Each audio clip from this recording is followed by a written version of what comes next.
Get away from that piano! The manager's voice boomed across the hotel's grand lobby, causing dozens of heads to turn. Oliver Bennett, age 10, pulled his hands back from the keys as if they were on fire. His father, billionaire David Bennett, felt his face flush with embarrassment. This was supposed to be their first public outing since the accident that left Oliver partially paralyzed. "I'm sorry, I just wanted to ... Oliver whispered, his voice barely audible. But then, from the shadows of the service corridor, someone unexpected stepped forward. "Actually," a calm voice said, "the piano is meant to be played." Rosa Martinez emerged from behind a marble pillar, her cleaning cart squeaking softly behind her.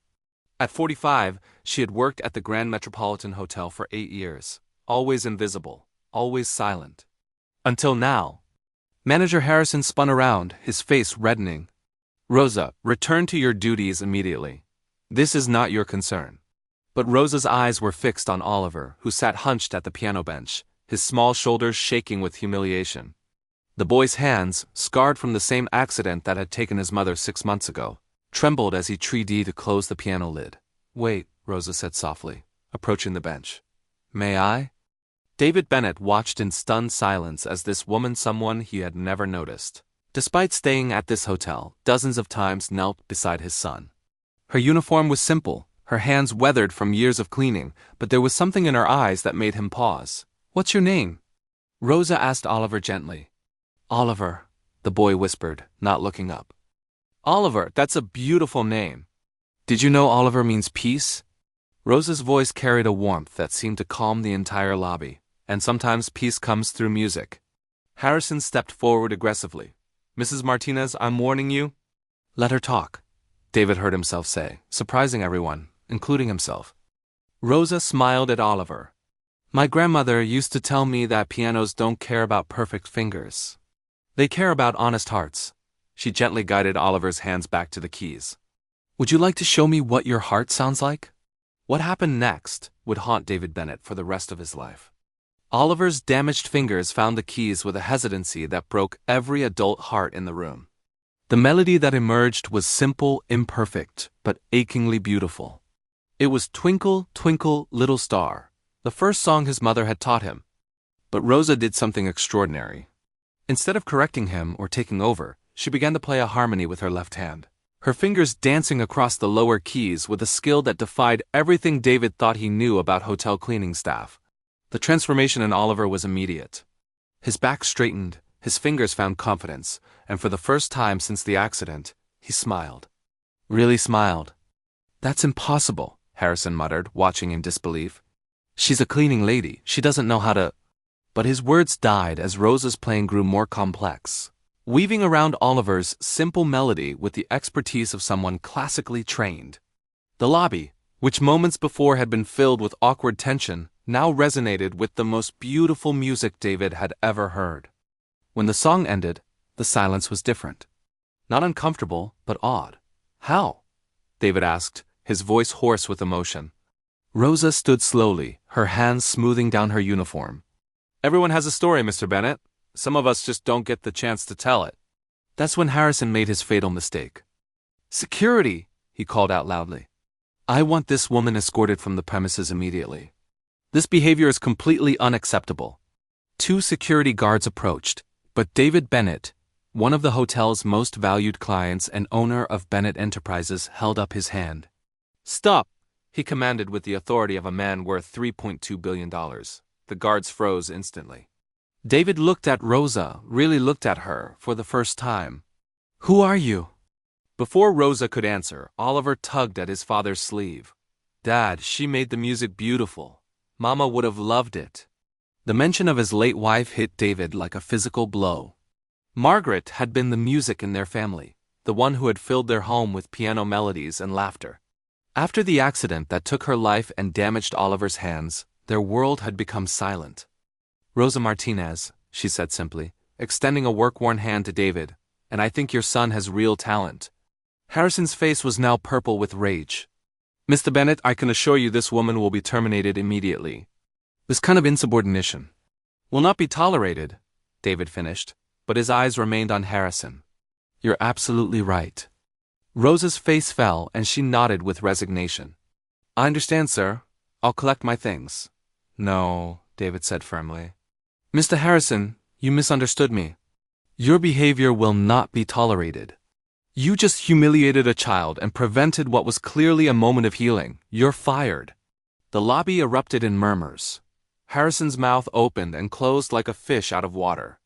You can't be serious. I was protecting hotel policy. I'm completely serious, David replied coolly. And I'll be speaking with hotel management about implementing new policies. Ones that value human dignity over arbitrary rules. He turned back to Rosa, who stood frozen in shock. Mrs. Martinez, would you be willing to have coffee with Oliver and me? I think we have a lot to discuss. If this story of unexpected connections and the power of music is already touching your heart, don't forget to subscribe to the channel to see how one piano lesson would transform not just one family, but an entire way of looking at the world. 20 minutes later, they sat in the hotel's elegant cafe. Oliver had insisted on sitting next to Rosa, his small hand occasionally reaching out to touch her arm as if to make sure she was real. You're classically trained, David observed, watching Rosa's hands as she held her coffee cup. Those weren't the movements of someone who plays casually. Rosa smiled sadly. Juilliard, class of '98, piano performance. David nearly choked on his coffee. Juilliard? But you're working as a cleaning lady, Rosa finished without bitterness. Life has a way of changing our plans, Mr. Bennett. Oliver looked up from his hot chocolate. What happened? Why aren't you a famous piano player? Rosa's eyes grew distant. Sometimes, Oliver, being talented isn't enough. Sometimes the world decides your dreams don't fit the story they want to tell. David felt a familiar guilt stirring in his chest. As a wealthy white man, he had never considered the barriers that might exist for others, the doors that might remain closed despite talent and education. Tell me, he said quietly. Rosa was silent for a long moment, then began. After graduation, I auditioned for everything. Symphony orchestras, solo performances, teaching positions at prestigious schools. I was good, really good. But I was also a Latina woman from East LA, and apparently that didn't fit the image most institutions were looking for. She paused to sip her coffee. I spent 3 years barely surviving, taking whatever musical gigs I could find. Wedding receptions, bar performances, children's birthday parties. But it wasn't enough to pay rent and student loans. Oliver reached for her hand. That's not fair. No, sweetheart, it wasn't, Rosa agreed gently. But life isn't always fair. The important thing is what we do when we face unfairness. David found himself leaning forward, completely absorbed. So you stopped playing professionally? I took a job at a music store, then at a hotel cleaning service. I told myself it was temporary, just until I could figure out a way back to music. Rosa's laugh was without humor. That was 8 years ago. But you never stopped playing, Oliver observed with the direct clarity only children possess. Never, Rosa confirmed. I practice on the hotel piano every night after my shift ends, when the lobby is empty. Music isn't something you can just abandon, it lives inside you. David sat back processing this information. Here was a woman with a degree from one of the world's most prestigious music schools, working as a cleaning lady because society had failed to make room for her talent. Rosa, he said carefully, what you did for Oliver today, ... That was extraordinary. Not just the piano playing, but the way you connected with him. Oliver nodded enthusiastically. She understood about my hands being different now. She didn't try to fix them, she just made them work for music. Rosa smiled at the boy. Your hands aren't broken, Oliver. They're just learning a new way to create beauty. David felt something shift inside his chest. For 6 months, he had taken Oliver to the best doctors, the most expensive therapists, the top rehabilitation specialists. They had all focused on what Oliver couldn't do, what he might never do again. This woman, in 5 minutes, had focused on what he could do. I have a proposition, David said suddenly. Both Rosa and Oliver looked at him with curiosity. Oliver needs a piano teacher. Someone who understands that music isn't about perfection, it's about expression. Rosa's eyes widened. Mr. Bennett, I appreciate the offer, but I'm not sure that's appropriate. I work for the hotel, and... Actually, David interrupted with a slight smile. As of 20 minutes ago, you don't work for the hotel anymore. Harrison was your supervisor, and he's been terminated. What? Rosa looked panicked. But I need this job. I can't afford to... Relax, David said gently. I'm not leaving you unemployed. I'm offering you a different position. Private music instructor for Oliver, with a salary that recognizes your actual qualifications. He pulled out his phone and quickly looked up average salaries for Juilliard graduates. How does $75,000 a year sound? Plus benefits and a housing allowance if you're willing to relocate closer to our home? Rosa stared at him in complete shock. That's more than I've made in the last 3 years combined. Oliver clapped his hands excitedly. Yes, Rosa, please say yes. I want to learn to play like you. But Rosa was shaking her head slowly. Mr. Bennett, this is incredibly generous, but I can't accept charity. It's not charity, David interrupted firmly. It's recognizing talent and paying appropriately for it. You have a degree from Juilliard and 8 years of experience working with people. You're exactly what Oliver needs. He leaned forward earnestly. Rosa, my son hasn't smiled in 6 months. He hasn't shown interest in anything since the accident. In 15 minutes with you, he was making music again. That's not charity, that's invaluable. Rosa looked at Oliver, who was watching her with hopeful eyes. What about your other teachers? Physical therapists? They'll continue, David assured her. But you'll be teaching him something they can't, how to find joy again. Oliver reached across the table and took Rosa's hand in both of his small ones. Please, Mama used to say that music was the language of the heart. I want to learn that language again. Rosa felt tears forming in her eyes. She looked at this little boy, so much like the students she had dreamed of teaching when she first graduated, and then at his father, who was offering her something she had given up hope of ever having again, a chance to use her gifts. Okay, she whispered. Yes, I'll do it. Oliver let out a whoop of joy that caused other cafe patrons to turn and smile. David felt a lightness in his chest that he hadn't experienced since Margaret's death. But what none of them knew was that this moment, this simple agreement to piano lessons, would set in motion a series of events that would challenge everything David Bennett thought he knew about privilege, opportunity, and the true meaning of success. 3 weeks later, David stood outside the music room of his Manhattan penthouse, listening to the sounds drifting through the door. Oliver's playing had improved dramatically, but more importantly, the house was filled with laughter again. Try it this way, Mio, Rosa's voice carried warmly through the room. She had unconsciously slipped into the Spanish endearment she used with her nephew. Let your wrist be like water, flowing with the music. The melody that followed was still imperfect, but it was alive with joy. David found himself smiling as he listened to Oliver giggle at his own mistakes instead of crying over them. When the lesson ended, David knocked softly before entering. What he saw stopped him in his tracks. Oliver was sitting at the piano bench next to Rosa, both of them playing a simple duet.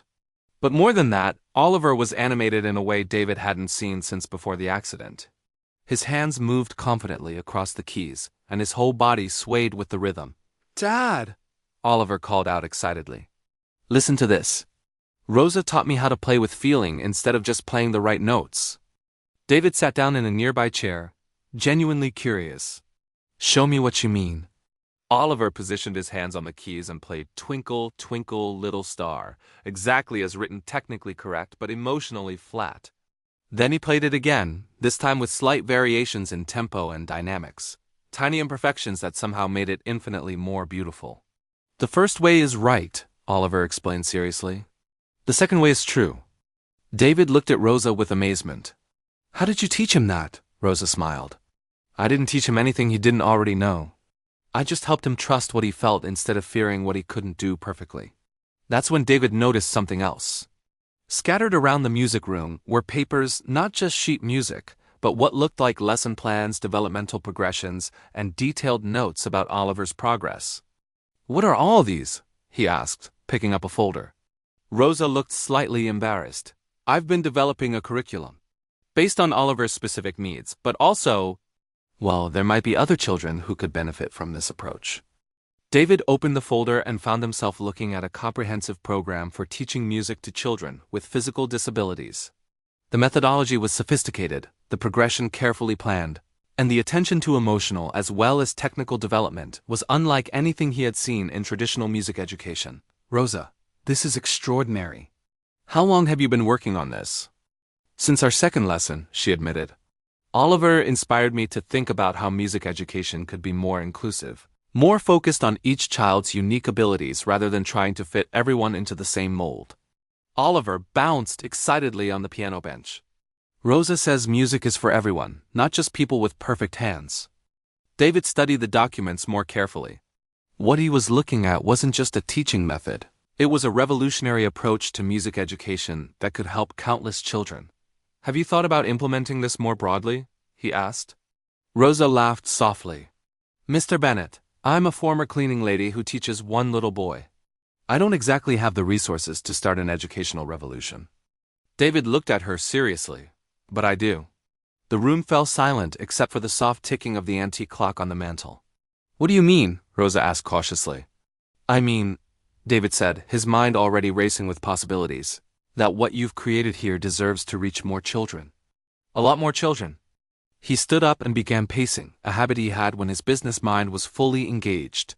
The Bennett Foundation has been looking for meaningful education initiatives to support. This could be exactly what we've been searching for. Oliver clapped his hands. Rosa could teach lots of kids like me. But Rosa was shaking her head. Mr. Bennett, I appreciate your enthusiasm, but I don't have the credentials to run a large program. I'm not even a certified teacher, just a pianist who's good with one little boy. David stopped pacing and looked at her directly. Rosa, you have something more valuable than certifications. You have the ability to see what children need and give it to them. That's not something you can learn in school. He pulled out his phone. I'm going to make some calls. Educational consultants, program developers, funding specialists. We're going to build something around your methodology. Wait, Rosa said, holding up her hand. Slow down. This is all happening very fast. David realized he was doing what he always did when he identified an opportunity charging ahead, without considering others' perspectives. It was a habit that had made him successful in business but had sometimes strained his personal relationships. You're right, he said, sitting back down. I'm sorry. This is your idea, your methodology. You should control how it develops. Rosa looked at Oliver, who was watching their conversation with wide-eyed interest, then back at David. What exactly are you proposing? A pilot program, David said carefully. Small scale at first. Maybe 6 to 8 children with various physical challenges. You would develop and lead the curriculum, with support from educational consultants and funding from the Bennett Foundation. He leaned forward earnestly. Rosa, you've already proven this works. Oliver has made more progress in 3 weeks with you than in 6 months with traditional therapy and lessons. Rosa was quiet for a long moment, considering. What about my commitment to Oliver? He comes first. Of course, David agreed immediately. Oliver would be part of the pilot program. He'd benefit from interacting with other children who share similar challenges. Oliver perked up. I could have friends who understand about different hands? Exactly, David said. And Rosa, you'd maintain complete creative control over the program. No corporate interference, no pressure to conform to traditional educational models. Rosa stood up and walked to the window overlooking Central Park. Below, children played on the playground equipment, their laughter drifting up 40 stories. How many children are there like Oliver? She asked softly. David joined her at the window. Thousands. Maybe tens of thousands. Children with physical disabilities who love music but can't access traditional instruction because it doesn't account for their unique needs. Rosa watched a little girl in a wheelchair racing her friends around the playground, her joy evident even from this distance. If we did this, she said slowly, it would have to be done right. No half measures, no let's see how it goes approach. These children deserve our very best effort. Agreed completely, David said. Rosa turned to face him. And I want to be involved in selecting the other children. This can't just be for families who can afford private instruction. I wouldn't have it any other way, David assured her. Oliver had been listening to their conversation with growing excitement. Rosa, does this mean you're going to help lots of kids make music? Rosa knelt down to Oliver's eye level.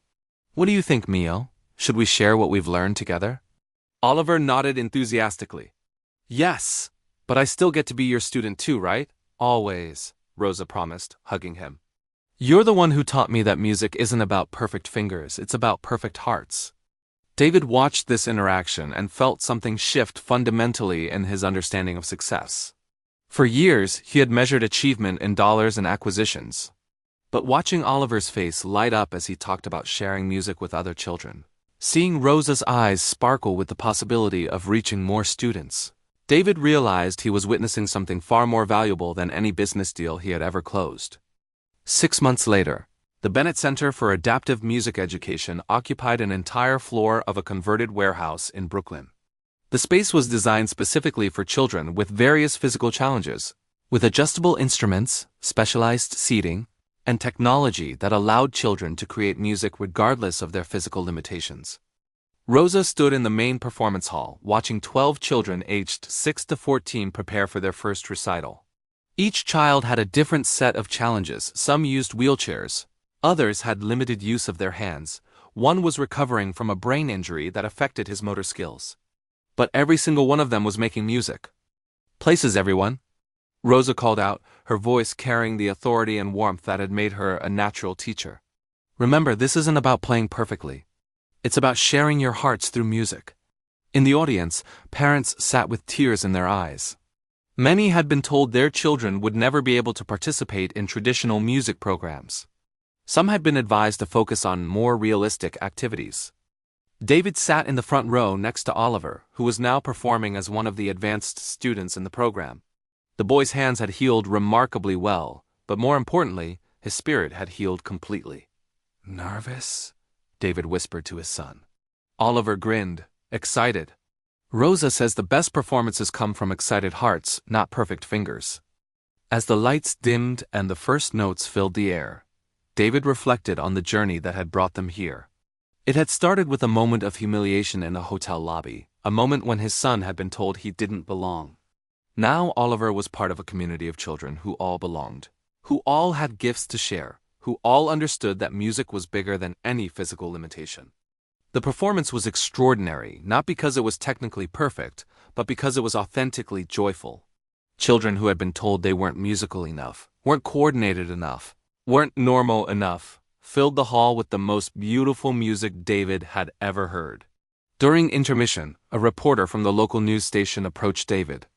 "Mr. Bennett, how does it feel to see your foundation's investment in action?" David looked around the hall, at parents hugging their children, at teachers sharing in the joy of their students' success, at Rosa accepting congratulations from other music educators who had come to observe the program.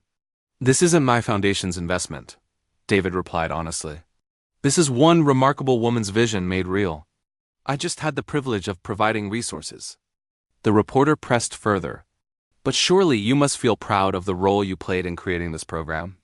David considered the question seriously. "I'm proud that I learned to listen. Proud that I realized my son's teacher knew more about reaching children than all the expensive experts I had hired. Proud that I finally understood the difference between writing checks and actually making change." He paused, watching Oliver help a younger child adjust her position at a specialized keyboard, but mostly ungrateful. Grateful that a woman I had walked past hundreds of times without seeing finally had the courage to step out of the shadows and show us all what we were missing. As the second half of the recital began, featuring a piece Oliver and Rosa had composed together specifically for the program, David found himself thinking about all the Rosa Martinezes in the world. All the talented, dedicated people whose gifts were overlooked because they didn't fit society's narrow definitions of success or expertise. How many innovations were lost because brilliant minds were stuck in jobs that didn't utilize their abilities? How many children went without the help they needed because the people who could help them best were considered unqualified by institutional standards? The Bennett Center for Adaptive Music Education now served over 200 children across 3 locations, with plans to expand nationally. But more importantly, it had changed how music education was approached for children with disabilities throughout the region. Rosa had been invited to speak at education conferences, had co-authored a textbook on adaptive music instruction, and had received recognition from the International Association of Music Educators. But on this night, as David watched her conduct a group of children in a song they had all helped create, he knew her greatest achievement wasn't any award or recognition. It was the smile on Oliver's face as he played, the confidence in the posture of a girl who had been told she would never make music, the pure joy radiating from every child who had discovered that their limitations didn't define their possibilities.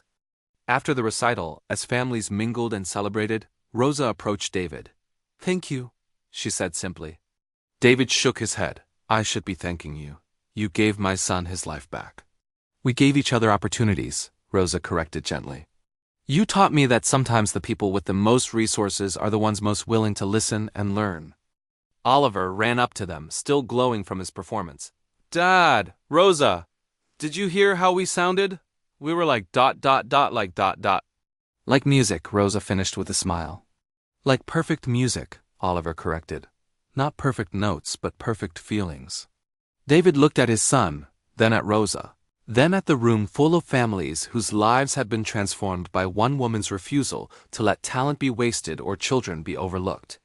In his business life, David had closed deals worth hundreds of millions of dollars. He had built companies, acquired properties, and accumulated wealth beyond most people's imagination. But none of it had prepared him for the satisfaction of watching a child who had been written off discover that she could create beauty, or seeing a boy who had lost confidence find his voice again through music. Rosa, he said, what's next for the program? Rosa smiled, her eyes already bright with new possibilities. There's a school district in Detroit that's been asking about bringing our methodology to their special education program, and I've been thinking about training other teachers in our approach. The Rosa Martinez method, Oliver said proudly. That's what they should call it, Rosa laughed. How about we just call it the everyone belongs method? David nodded, understanding completely. Because that's what this had always been about. Not charity, not pity, not fixing what was broken. It was about recognizing that everyone has gifts to share, music to make, and value to add to the world. It was about creating spaces where those gifts could flourish, regardless of how different they might look from what society expected. As they walked out into the Brooklyn evening, Oliver skipping between David and Rosa, David realized that the little boy who had been humiliated at a hotel piano had grown into a confident young musician who understood that true success wasn't about perfection. It was about courage. The courage to try, to fail, to try again, and to help others do the same. And sometimes, if you were very lucky, you got to witness someone else's courage inspire an entire community to redefine what was possible. 2 years later, the Bennett Centers had expanded to 12 cities across the United States. Rosa Martinez had been named National Educator of the Year, and Oliver Bennett had performed with youth symphonies in 3 states. But more importantly, hundreds of children who had been told they weren't musical enough, weren't coordinated enough, or weren't normal enough had discovered that music belonged to them too. Because sometimes the most profound revolutions don't start with grand manifestos or billion-dollar initiatives. They start when one person has the courage to step forward and say, actually, this child belongs here too. And sometimes, if we're willing to listen, we discover that the person we least expected to teach us becomes the teacher we most needed to find. If this story of discovering hidden talent and the power of believing in others touched your heart, subscribe to our channel.